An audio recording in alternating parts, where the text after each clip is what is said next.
আজ পুরসভার ৬টি বুথে পুনর্নির্বাচন। রবিবারের ভোটে অশান্তির জন্য ফের ভোটে সিদ্ধান্ত রাজ্য নির্বাচন কমিশনের। কড়া নিরাপত্তার মধ্যেই চলছে ভোট গ্রহণ। পূজালীর ৫ নম্বর ওয়ার্ডের ১১, ১২ এবং ৯ নম্বর ওয়ার্ডের ১৯ নম্বর বুথে ভোট নেওয়া হচ্ছে। নতুন করে ভোট নেওয়া হচ্ছে ডোমকলের ২০ নম্বর ওয়ার্ডের ৯৫ এবং ৯৬ নম্বর বুথে। রায়গঞ্জের ৭ নম্বর ওয়ার্ডের ২২ নম্বর বুথেও চলছে ভোট গ্রহণ।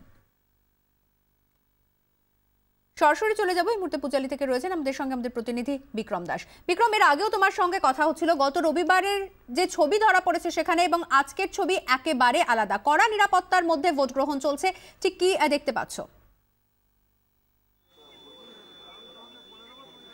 দেখো, পূজালী পুরসভায় মোট 16টি ওয়ার্ড রয়েছে এবং তার মধ্যে 34টি বুথ, যার মধ্যে আমরা যেটা জানি যে দুটি ওয়ার্ড অর্থাৎ 5 নম্বর ওয়ার্ডের 11 নম্বর এবং 12 নম্বর বুথ, এই ওয়ার্ডের দুটিই কিন্তু বুথ রয়েছে এবং সেই দুটি বুথেই পুনর্নির্বাচন হচ্ছে। অপরদিকে 9 নম্বর ওয়ার্ডের 19 নম্বর বুথ, এইখানে এই ওয়ার্ডে কিন্তু দুটি বুথ রয়েছে, যার মধ্যে একটি বুথে এই মুহূর্তে পুনর্নির্বাচন হচ্ছে এবং এই 9 নম্বর বুথ কিন্তু সংবাদের শিরোনামে চলে আসে, কারণ এখানে এলোপাতাড়ি গুলি চালানো হয় পোলিং স্টেশনের সামনে এবং পোলিং স্টেশনের মধ্যেই কার্যত বোমাবাজি করা হয়, যার ফলে এই দুই ওয়ার্ডেই ভোট প্রক্রিয়া বন্ধ হয়ে যায়, যার ফলে পুনর্নির্বাচন হচ্ছে। এই মুহূর্তে ছবিটা তোমাকে দেখাবো, আজকের ছবিটা কিন্তু একেবারেই আলাদা। ভোটারদের লম্বা লাইন যেরকম একদিকে, অপরদিকে দেখা যাচ্ছে যে বিশাল পুলিশ বাহিনী কিন্তু এই মুহূর্তে বসে রয়েছে।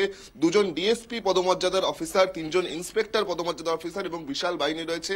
র্যাফ মোতায়েন রাখা হয়েছে, কমব্যাট ফোর্স মোতায়েন রাখা হয়েছে এবং এই পূজালী এলাকায় ঢোকার জন্য যে সমস্ত এন্ট্রি এবং এক্সিট পয়েন্টগুলো রয়েছে সমস্ত জায়গায় কিন্তু পুলিশ কর্ডন করে রেখেছে, সবাইকে চেক করে ঢোকানো হচ্ছে।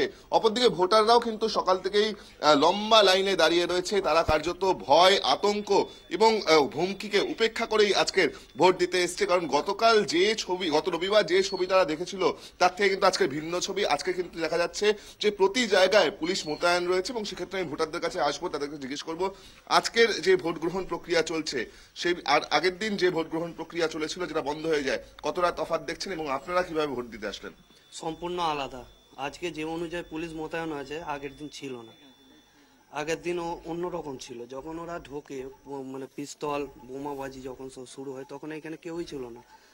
আপনি ভোট দিতে পেরেছিলেন আগের দিন? না না না, আগের দিন আমি ভোট দিতে পারিনি। কেন দিতে পারলেন না? কেন কি করে দেবো? এখান থেকে এসেই তো প্রথমে বললো যে এখান থেকে সব খালি ঘর করে, তো পিস্তল ঠেকিয়ে তো আমাদের সব বার করে দিল সামনে থেকে।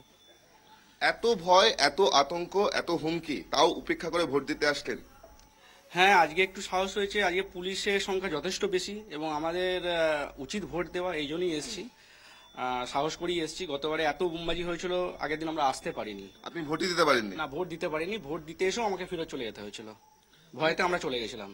বুঝতেই পারছো যে এই ভোটাররা, তারা কিন্তু অনেকে ভোটের লাইনে দাঁড়িয়েছিল কিন্তু তারা ভোট দিতে পারেনি হয়তো, আবার অনেকে রয়েছে যারা বাড়ির থেকে বেরোতে পর্যন্ত পারেনি, কারণ এত বোমাবাজি হয়েছে পোলিং স্টেশনের। এই মুহূর্তে সেই ছবি আমি তোমাকে দেখাবো, এখনো দেখা যাচ্ছে যে দু জায়গায় কিন্তু বোম যে চার্জ করা হয়েছিল পোলিং স্টেশনে তার চিহ্ন দেখা যাচ্ছে। এই একটি চিহ্ন, আর একটি চিহ্ন এখানে দেখা যাচ্ছে। একেবারে পোলিং স্টেশনের যে গেট, যে জানলা দেখা যাচ্ছে, এখানে পোলিং হচ্ছে, ভোট প্রক্রিয়া চলছে, পোলিং অফিসাররা, ভোট কর্মীরা এই মুহূর্তে ভোট করছে। অপরদিকে আরো একটা ছবি, যেখানে ভোট গ্রহণ হচ্ছে তার বাইরেই দেখা যাচ্ছে যেখানে প্রায় বিভিন্ন জায়গায় কিন্তু কাঁচ পড়ে রয়েছে, বোমের সুতলি পড়ে রয়েছে। অর্থাৎ কতটা আতঙ্কের পরিবেশ তৈরি হয়েছিল, কতটা ভয়ের পরিবেশ তৈরি হয়েছিল, কতটা সন্ত্রাসের পরিবেশ তৈরি হয়েছিল তা কিন্তু এই ছবি দেখেই বোঝা যায়। যদিও এই ভয়, আতঙ্ক, সন্ত্রাস এবং হুমকিকে উপেক্ষা করেই লম্বা লাইন সকাল থেকে এবং ভোট গ্রহণ প্রক্রিয়া কিন্তু এই মুহূর্তে পূজালীর এই 3টে বুথে শান্তিপূর্ণভাবেই চলছে।